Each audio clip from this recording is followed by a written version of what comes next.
Hello everyone, देखिए अब application of dimensional analysis की सेकंड एप्लीकेशन करते हैं हम। क्या है वो? To check the dimensional correctness of various formulae. हम क्या चेक कर सकते हैं कि वो डायमेंशनली करेक्ट हैं या नहीं फार्मूले। ठीक है, किसकी हेल्प से? डायमेंशंस की हेल्प से। तो देखो ये जो एप्लीकेशन है हमारे पास डायमेंशंस की, ये पूरी की पूरी बेस्ड है होमोजेनिटी प्रिंसिपल के ऊपर। ठीक है, तो यहाँ लिखा हुआ है हमने for this purpose we use principle of homogeneity of dimensions. ये principle of homogeneity of dimensions है क्या? देखो, जो प्रिंसिपल है होमोजेनिटी का वो क्या कहता है कोई भी फॉर्मूला डायमेंशनली करेक्ट कब होगा? जब उसकी लेफ्ट हैंड साइड की डायमेंशंस और राइट हैंड साइड की डायमेंशंस इक्वल होंगी, या किसी इक्वेशन की कह लो लेफ्ट साइड और राइट साइड की डायमेंशंस इक्वल होंगी। तो जैसे हम देखो इसमें एक एग्जांपल से समझते हैं इस चीज़ को। जैसे मान लो आपके पास एक फॉर्मूला दिया हुआ है s इक्वल टू में ut प्लस हाफ at²। ये किसका फॉर्मूला है? इक्वेशन ऑफ मोशन का। इक्वेशन ऑफ मोशंस याद है आपको? क्लास 9th में थी आपके पास मोशन वाले चैप्टर में। ठीक है, 3 इक्वेशन थी वहाँ पर। एक s equal to ut plus half at², एक और थी आपके पास, वो क्या थी?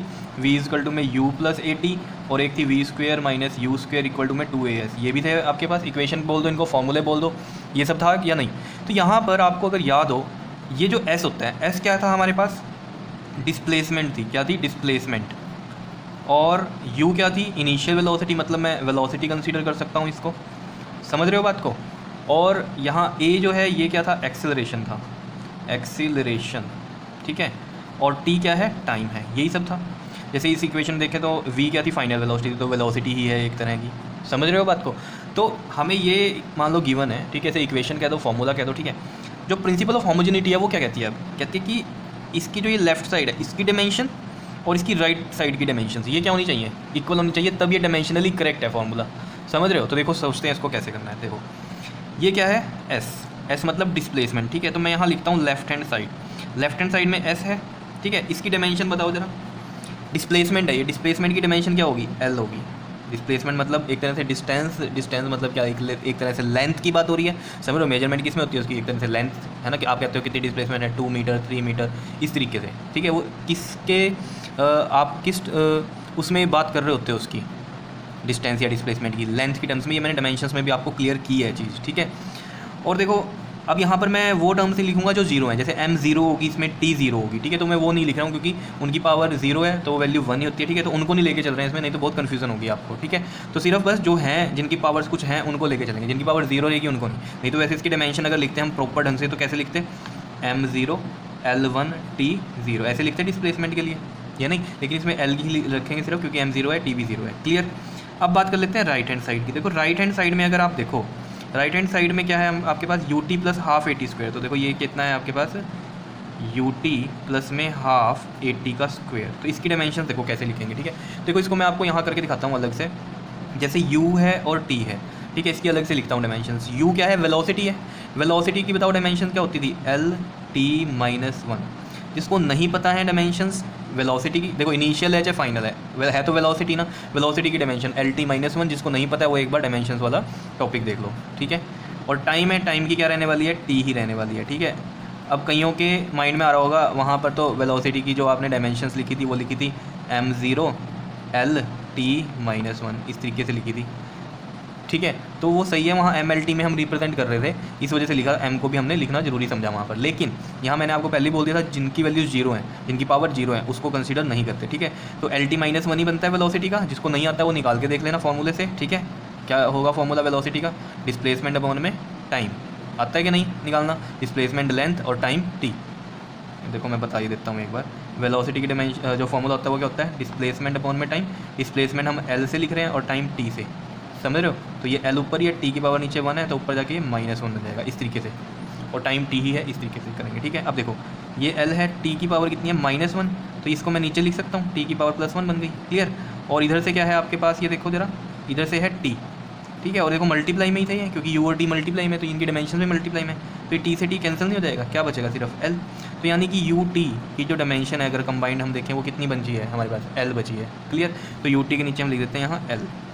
ठीक है, या यहाँ पर कर देते हैं, जैसे मर्जी कर लो। ठीक है, l लिख देते हैं ut की जगह। क्लियर? अब देखो हाफ at² है, हाफ at² की देखो जरा कैसे निकलेंगे डायमेंशन से। हाफ at², देखो हाफ ये कैसी वैल्यू है आपके पास? एक न्यूमेरिक वैल्यू है, कांस्टेंट है। ठीक है, इसका मतलब इसकी तो कोई डायमेंशंस नहीं है। ठीक है, एक्सेलरेशन, एक्सेलरेशन की क्या होती है डायमेंशंस? l(t-2). अब जिसको नहीं पता एक्सेलरेशन की वो जाके देख लेना एक्सेलरेशन में, ठीक है, मतलब डायमेंशंस वाले में एक्सेलरेशन की देख लेना, डायमेंशन कैसे आई LT-2। तो मैंने आपको पहले ही बोला था अगर डायमेंशन आती होंगी तभी इनकी एप्लीकेशन आप कर सकते हो अच्छे से, डायमेंशंस नहीं आती है तो कोई फ़ायदा नहीं है करने का। तो पहले डायमेंशन सीखो निकालनी, ठीक है। t² है तो t² मतलब t⁻², यही बनने वाली है, ठीक है। और इसमें भी देख लो वैसे ही करेंगे जैसे यहाँ किया था, ये L है, t⁻², नीचे जाके +2 बन जाएगी, और इधर तो ये t² है ही, ठीक है। तो देखो t² से ये t² भी क्या हो रहा है, कैंसिल हो रहा है, तो कितना बचा, L ही बचा। तो यहाँ देखो ये प्लस का L, हाफ AT² की भी कितनी आ गई आपके पास, L आई है, ठीक है। तो ये आप अलग से यहाँ इसको करके दिखा सकते हो कि UT की कितनी आई है, L आई है, और हाफ AT² की कितनी आई है आपके पास, L आई है, और ये यहाँ पर पुट करो L + L। अब देखो L + L कितना होगा, आप कहोगे 2L, 2L नहीं लिखेंगे यहाँ पर, देखो क्यों, हम यहाँ पर कोई मैथमेटिकल एडिशन नहीं कर रहे हैं। देखो L मतलब लेंथ में लेंथ ऐड हो रही है, तो क्या आने वाली है, लेंथ ही आने वाली है, समझ रहे हो। कहीं सोचो 2L लिखेंगे, ठीक है, तो वो होता 2L है, लेकिन यहाँ पर जो हम बात कर रहे हैं होमोजेनिटी प्रिंसिपल के अकॉर्डिंग, कि इसका ये मतलब है कि लेंथ में लेंथ ऐड होके क्या आएगी, लेंथ ही आएगी, बात समझ रहे हो। और होमोजेनिटी प्रिंसिपल क्या बताता है हमें कि सेम आपके पास जो क्वांटिटी होगी वो ऐड होती है एक तरह की, मतलब लेंथ में लेंथ ही ऐड होगी, इसमें वेलोसिटी ऐड नहीं हो सकती, वेलोसिटी में वेलोसिटी ही ऐड होगी, फोर्स ऐड नहीं हो सकती, फोर्स में फोर्स ऐड होगी, कोई और टर्म ऐड नहीं हो सकती, समझ लो। तो जैसे ही लेंथ में लेंथ ऐड हो रही है तो क्या आ रहा है, लेंथ ही आएगा। बात हो रही है समझ में या नहीं, बताओ ये चीज़ समझ में आई है या नहीं। बहुत ईजी है, बिल्कुल आसान चीज़ आपको बताई है मैंने ये करके, समझ रहे हो। तो इसका मतलब यहाँ से आपको एक बात पता चल रही है कि इस इक्वेशन में आपके पास लेफ्ट हैंड साइड और राइट हैंड साइड क्या है, इक्वल है, ठीक है। तो हम यहाँ लिखेंगे सो लेफ्ट हैंड साइड में भी L आया है और राइट हैंड साइड में भी, तो left hand side equal to right hand side है, क्लियर। तो इसका मतलब ये क्या है, डायमेंशनली करेक्ट थी इक्वेशन, या ये फॉर्मूला क्या था, डायमेंशनली करेक्ट था, समझ में आई बात, ठीक है। तो इस चीज़ को हम यहाँ लिख भी देते हैं कि as all the terms on both side of equation have same dimension, same dimension है, same dimension, so given equation या formula, given equation is dimensionally correct, क्या है, इज़ डायमेंशनली करेक्ट, इस तरीके से आप इसको लिख सकते हो, ठीक है।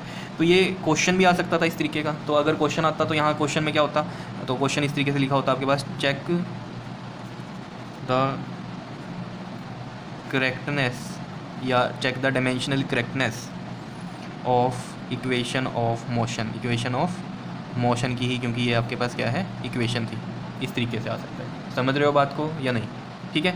तो अगर ये क्वेश्चन आ जाता है आपके पास तो इसमें आपको सोल्व क्या करके दिखाना है, पहले ये चीज़ लिख देना SUAT क्या है, ठीक है, फिर ये left hand side right hand side, और UT का भी आपको करके दिखाना है कैसे आया है, और ये हाफ AT² का भी करके दिखाना है कैसे आया है L, और यहाँ पर लिख देना है, और left hand side equal to right hand side हो गई तो आपने लिख देना है so the equation is dimensionally correct, समझ रहे हो बात को या नहीं, क्लियर। तो ये जो चीज़ मैंने अभी आपको बताई, लेंथ में लेंथ ऐड होती है, ये सब बातें मैंने यहाँ लिखी भी हुई हैं, ठीक है। तो देखो यहाँ से पढ़ते हैं कि प्रिंसिपल ऑफ होमोजेनिटी है क्या। तो मैंने आपको बोला था क्या होती है प्रिंसिपल ऑफ होमोजेनिटी, कि जब किसी भी फॉर्मूले में आपकी लेफ्ट हैंड साइड की डिमेंशन और राइट हैंड साइड की डिमेंशन इक्वल होती है, ठीक है। तो कहता है according to this principle a physical equation और formula will be dimensionally correct if the dimensions of all the term occurring on both the sides of the equation are same, मतलब dimension of all the terms occurring on both side मतलब left hand side में और right hand side में क्या रहनी चाहिए, वो same रहनी चाहिए, यही बात हमने यहाँ पर समझी है, ठीक है। और जो मैंने आपको बोली थी लेंथ में लेंथ हेड वाली बात, वो यहाँ पर लिखी हुई है कि this principle is based on the fact that only the physical quantity of the same kind can be added, length में लेंथ ऐड हो सकती है, सब्ट्रैक्टेड लेंथ में से लेंथ ही सब्ट्रैक्ट हो सकती है, या फिर कंपेरिजन आ जाए, कंपेयर्ड, ठीक है, तब भी वो किस में होगा, सेम क्वांटिटी में ही कंपेरिजन होगा। इसका मतलब this velocity can be added to velocity but not to force, ये वही बात है जो मैंने आपको अभी समझाई थी, क्लियर है चीज़। तो देखो कितना आसान है डायमेंशंस, अगर आपको डायमेंशंस आती हैं तो ये एप्लीकेशन तो बहुत ईजी हैं, और क्वेश्चन आते हैं एप्लीकेशंस के। क्लियर हुई है चीज़ या नहीं, बताओ समझ में आया है कि नहीं, क्लियर। ये चीज़ बस ध्यान में देना, यहाँ लेंथ प्लस लेंथ 2L क्यों नहीं होती, समझ रहे हो, क्योंकि हमें यहाँ पर सिर्फ डायमेंशन देखनी है, तो L में L ऐड करेंगे तो क्या होता है, वो L ही आने वाला है, क्योंकि लेंथ में लेंथ ऐड करते हैं लेंथ ही आने वाली है, इसलिए L ही रखा है। कहीं कन्फ्यूज हो जाओ, यहाँ 2L रख दो और आप सोचो यहाँ तो L है यहाँ 2L है, तो ये डायमेंशनली करेक्ट नहीं है। तो हमें सिर्फ डायमेंशन देखनी है, न्यूमेरिक वैल्यू नहीं देखनी उनकी आगे की, ठीक है। तो ये लेंथ में लेंथ ऐड होती है, इसलिए हमने L लिखा था, समझ रहे हो बात आप या नहीं, बताओ। तो लेफ्ट हैंड साइड और राइट हैंड साइड क्या हो गई थी यहाँ पर इक्वल, इसलिए ये डायमेंशनली करेक्ट था।